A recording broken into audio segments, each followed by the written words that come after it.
السلام عليكم ورحمة الله وبركاته. معاكم انجي سكين ودي قناتي. ان شاء الله هنعمل النهاردة كشري مصري. هنا عندي ربع كيلو حمص شام متنقي ومغسول ومنقوع في مية مغلية لمدة ساعة،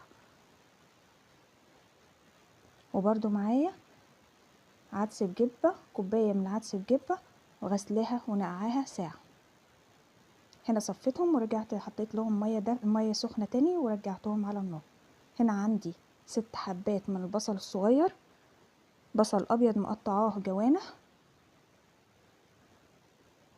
ضفت له معلقتين من الدقيق وشويه من الملح، رشه من الملح، وقلبتهم. وهنا جبت كوبايه من الزيت وبدات احمرهم. هنا حمرتهم. طبعا التحمير بيبقى فاتح علشان بعد التحمير بعد ما بيخرجوا من الزيت بيزيد اللون بتاعه، بيغمق. هنا العدس كان اتسلق والحمص اتسلق.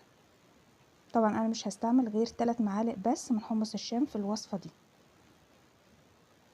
هنا معايا حله حاطه فيها ميه سخنه وضايفه شويه من الميه بتاعت عدس الجبه، ميه السلق بتاعت عدس الجبه عشان اسلق فيها المكرونه، وشويه ملح اللي هي الحله اللي في الخلف. هنا معانا معلقتين من الزيت، زيت تحمير البصل.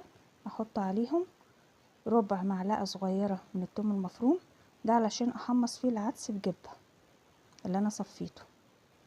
يبقى كده معلقتين من زيت تحمير البصل، معايا ربع معلقه صغيره من الثوم المفروم، معلقه صغيره من الكزبره الناعمه، نص معلقه من الكمون الناعم، وهبدا اقلبهم.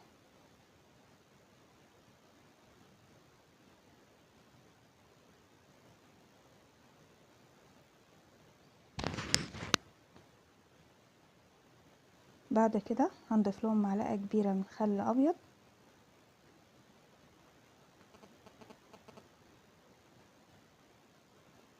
ونقلبهم. بعد كده هنضيف لهم العدس ونقلبهم لحد كل السوائل دي ما يشربها العدس.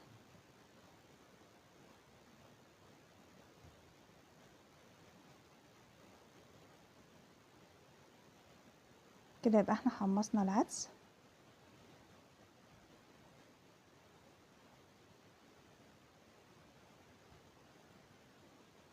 ضفنا لها الملح ونقلب.